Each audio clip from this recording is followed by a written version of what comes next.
Hello friend, welcome to study 18 YouTube channel.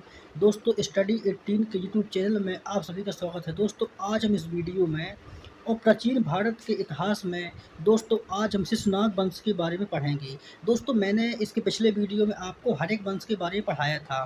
दोस्तों, हमने इसके पिछले वीडियो में कंप्लीट हड़प्पा वंश के बारे में देखा था कि मतलब हड़प्पा वंश के कौन-कौन से शासक हुए हैं और उनके टाइम पर दोस्तों कौन-कौन से कार्य हुए हैं। तो हमने इसके पिछले वीडियो में कंप्लीट हड़प्पा वंश के बारे में देखा था। दोस्तों, आज हम इस वीडियो में शिशुनाग वंश के बारे में दोस्तों बात करेंगे। दोस्तों, यहाँ पर अगर हम बात करें हड़प्पा वंश की, तो यहाँ पर दोस्तों वंश था। तो हड़प्पा वंश के बाद दोस्तों मगध की गद्दी पर और शिशुनाग वंश का अधिकार होता है। मतलब जैसे ही हड़प्पा वंश का पतन होता है, उसके बाद जो मगध की गद्दी होती है, वहाँ पर शिशुनाग वंश का आगमन होता है। दोस्तों, यहाँ पर समझते हैं कि आखिर हड़प्पा वंश के शासकों का पतन कैसे हुआ, इतना बड़ा साम्राज्य दोस्तों कैसे बिखर गया, इसके बारे में दोस्तों हम यहाँ पर सोचते हैं। तो उसके शासकों के द्वारा दोस्तों किस प्रकार से यह वंश बिखर गया, इसके द्वारा दोस्तों यहाँ पर हम यह जानने की कोशिश करते हैं कि आखिर दोस्तों हड़प्पा वंश का अंत कैसे हुआ। तो यहाँ पर अगर हम दोस्तों बात करें कि क्योंकि हड़प्पा वंश के जो शासक थे दोस्तों बिंबिसार से और नाग दशक तक, तो बिंबिसार ने हड़प्पा वंश की स्थापना किया था।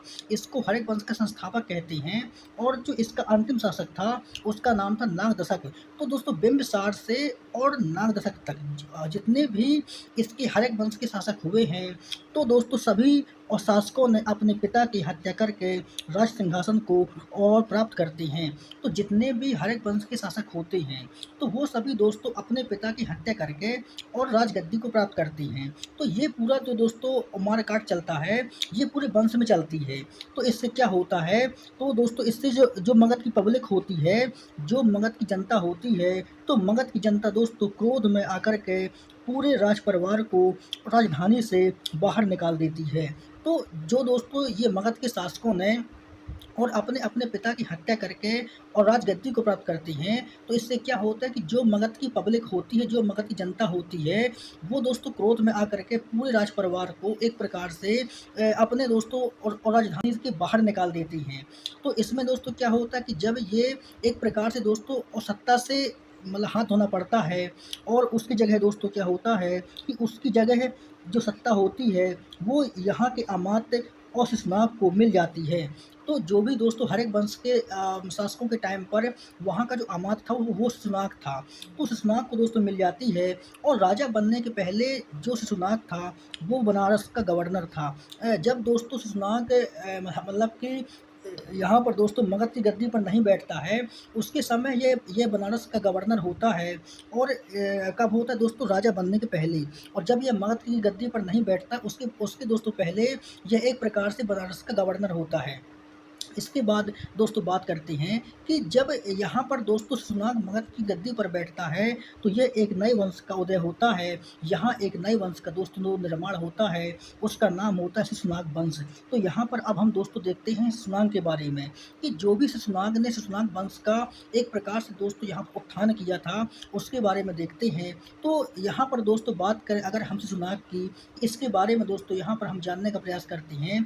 तो दोस्तों पौराणिक कथाओं में कहा जाता है, मतलब कि जो भी पौराणिक कथाएं हैं उसमें इसके बारे में जानकारी मिलती है। तो इसके बारे में दोस्तों कौन सी जानकारी मिलती है, उसके बाद दोस्तों बात करते हैं।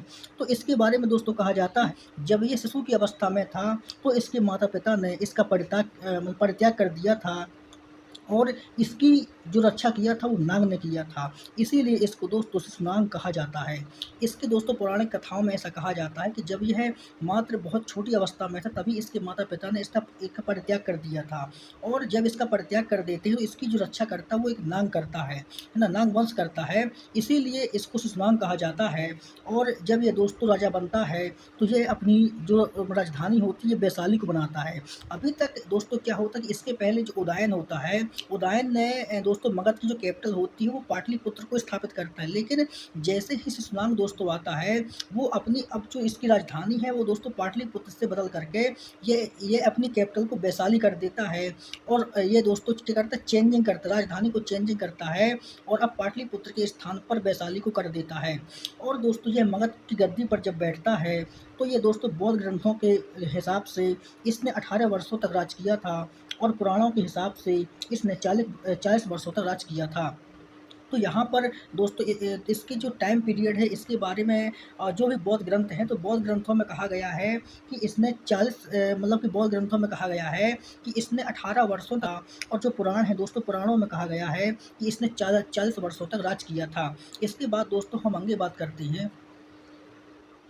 तो इसके बाद दोस्तों हम बात करते हैं कि जब शिशुनाग मगध की गद्दी पर बैठता है, तो इसके टाइम पर कौन-कौन सी महत्वपूर्ण घटनाएँ होती हैं, इसके बारे में दोस्तों बात करते हैं। तो इसके टाइम पर दोस्तों एक ही महत्वपूर्ण घटना होती, वो होती दोस्तों अवंती से संघर्ष।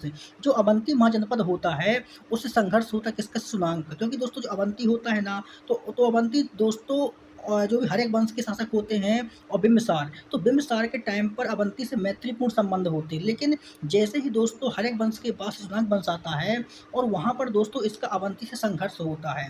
तो यहाँ पर दोस्तों मगध का और अवंती से संघर्ष होता है, और दोस्तों मगध का जो राजा होता है वो शिशुनाग होता है, और अवंती का दोस्तों उस टाइम पर जो किंग होता है वो होता है, तो दोस्तों अवंती वर्धन ये अवंती का राजा होता है, और जो शिशुनाग होता है ये मगध का राजा होता है, और दोनों दोनों के बीच संघर्ष होता है, युद्ध होता है। इसमें दोस्तों जो मगध की विजय होती है और अवंती की हार होती है। तो दोस्तों अवंती को पूर्ण रूप से मगध पर किसने मिलाया था? तो दोस्तों अवंती को पूर्ण रूप से मगध पर शिशुनाग ने मिलाया था, है ना? मतलब अवंती से जैसे इसका संघर्ष होता है, तो अवंती को पूरी तरह से जीत करके और मगध पर मिला लेता है शिशुनाग। और यहीं पर अगर हम दोस्तों बात करें कि यह अपनी जो और राजधानी होता है, इसी युद्ध के बाद से ये अपनी राजधानी को चेंज कर लेता है। अब यह दोस्तों वैशाली को मगध की दूसरी राजधानी बना देता है। तो इसका दोस्तों जब मतलब अवंती से संघर्ष होता है, तो अवंती से संघर्ष के दौरान ये अवंती पर विजय प्राप्त करता है, और ये अवंती को पूर्ण रूप से जीत करके मगध में मिला लेता है। उसके साथ दोस्तों इसने अपनी जो इसकी कैपिटल होती है, राजधानी होती है, वो चेंज कर लेता है। पहले इसकी पाटलिपुत्र होती है, पाटलिपुत्र के बाद दोस्तों यह क्या कर लेता है, वैशाली को अपनी राजधानी बना लेता है। और यहाँ पर दोस्तों बात करें तो जो उदयन होता है, तो उदयन बनाता है पाटलिपुत्र को और राजधानी, और जब शिशुनाग आता है तो यह दोस्तों इसको चेंजिंग कर देता है और वैशाली को राजधानी बना लेता है। इसके बाद दोस्तों हम बात करते हैं कि इसका जो अगला शासक होता है उसका नाम दोस्तों होता है काकवर्णीय कालाशोक। तो जो भी दोस्तों इसका जो मतलब नेक्स्ट और शासक होता है उसका नाम होता है काकवर्णीय कालाशोक। तो शिशुनाग वंश का जो अगला शासक होता है उसका नाम है दोस्तों कालाशोक। दोस्तों कालाशोक के बारे में यहाँ पर जानने का प्रयास करते हैं।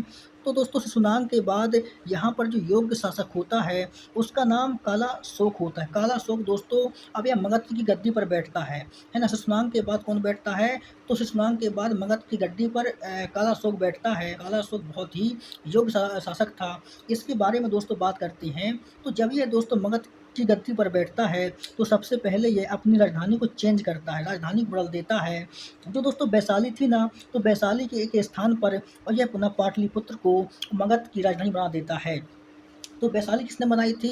तो दोस्तों वैशाली जो बनाई थी वो शिशुनाग ने बनाई थी। शिशुनाग ने पाटलिपुत्र के स्थान पर वैशाली को राजधानी बना दिया था। लेकिन जैसे ही कालाशोक आता है तो कालाशोक दोस्तों वैशाली को भी चेंज कर देता है, और अब वैशाली के स्थान पर पाटलिपुत्र को यह पुनः राजधानी बना देता है। और इसके टाइम पर जो दोस्तों दूसरी महत्वपूर्ण घटना होती वो होती दूसरी बौद्ध संगति।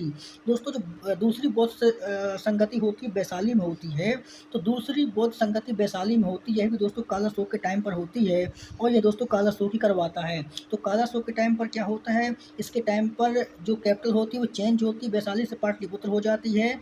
और जो दूसरी महत्वपूर्ण घटना होती है दोस्तों दूसरी बौद्ध संगति होती है जो कि वैशाली में होती है, और कालाशोक ने दोस्तों टोटल 26 वर्षों तक राज किया था। तो मगध की गद्दी पर कालाशोक ने टोटल 26 वर्षों तक शासन किया था, और इसके बाद दोस्तों तो इसका भी अंत हो जाता है। और इसके बाद दोस्तों क्या होता है कि कालाशोक के पश्चात इसके 10 पुत्रों ने मगध की गद्दी पर दोस्तों शासन किया था। तो इसके जो पुत्र होते वो 10 होते, कालाशोक के और 10 पुत्र थे। तो इन्होंने पूरे साम्राज्य को आपस में बाँट लिया था, और ये एक साथ मगध पर शासन कर रहे थे, और दोस्तों पुत्रों ने यह था एक साथ किया था। और इसके बाद दोस्तों इस वंश का भी समाप्त हो जाता है, इस वंश का भी अंत हो जाता है। और दोस्तों शिशुनाग के बाद यहाँ पर मगध पर नंद वंश का आगमन होता है। तो दोस्तों नेक्स्ट वीडियो में हम नंद वंश के बारे में आपसे दोस्तों बात करेंगे। और दोस्तों उम्मीद करते हैं कि आपको वीडियो पसंद आया होगा। दोस्तों जब तक के लिए आप सभी धन्यवाद।